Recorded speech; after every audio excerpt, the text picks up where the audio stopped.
Hello, it's Jason from digino.org. Welcome to AskDigiNo, and I'm going to fire away at another question for you today.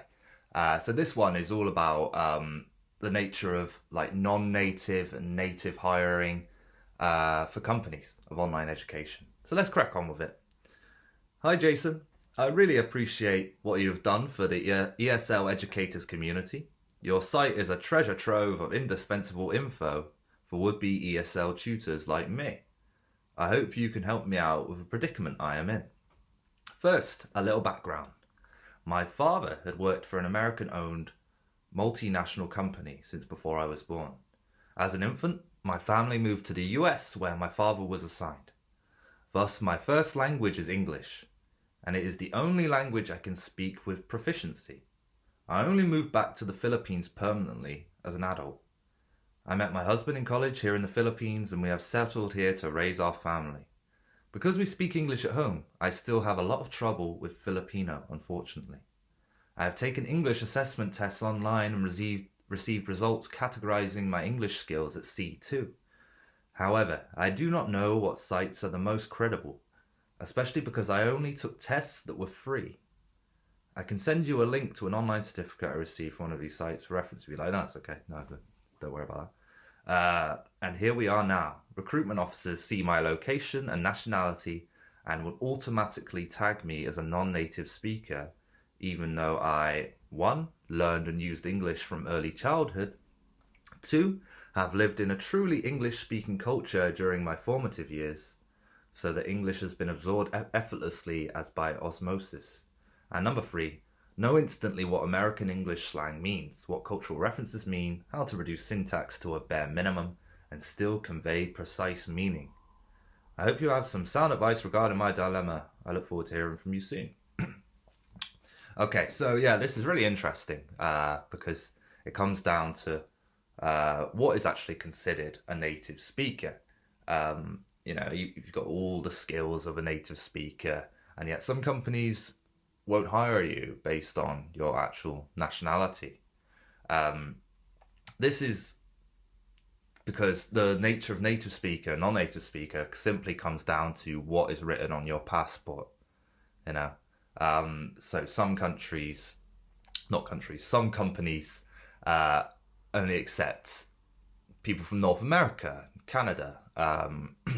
So if you try to apply for them, like me personally, if I try to apply for VIP Kit and my passport says I'm English, then I'll get rejected because it's their policy and their company that they want students to have American English. That's what they promise to their customer. That's what they promise to their customer. So that's what they want to provide. Okay, so it gets a little bit. It gets a little bit difficult with each company because they all have different credentials that they want to fill. So yeah, if your passport says you're Filipino, then you probably won't be able to apply for companies. Well, you definitely won't be able to apply for companies that don't hire Filipinos.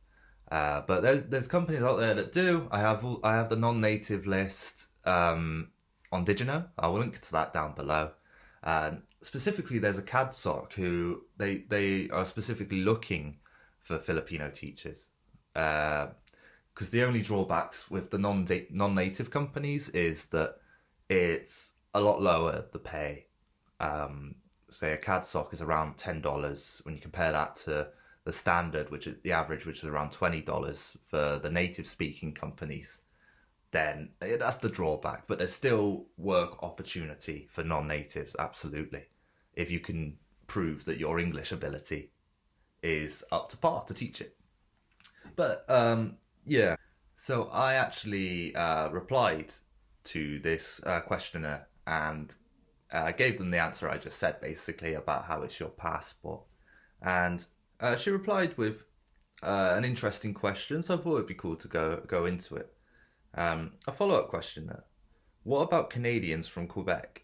They speak French. And if a Filipino was born and raised in the Philippines and moved to the US when she was 45 and became a US citizen then, therefore granted a US passport, does that make her a native English speaker? I never thought this was a matter of linguistics rather than what your passport says. Okay, so to go into it, you need the passport to be accepted into the interview. So therefore, a Canadian from Quebec, they would get into the interview because their job, their description is that of Canadian, which makes them a native English speaker. But then the point of the interview is just to check your accent. Is it a thick accent?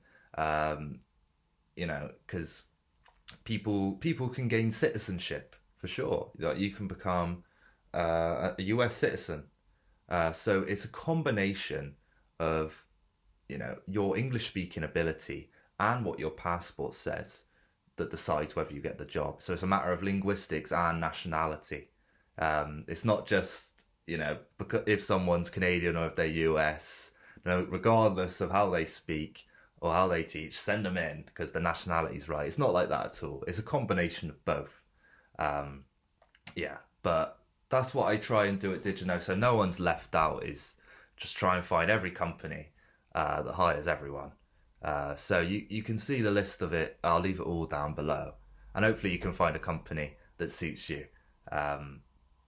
But yeah, great question. Thank you very much. And this is Jason from digino.org. I'll see you next time. Goodbye.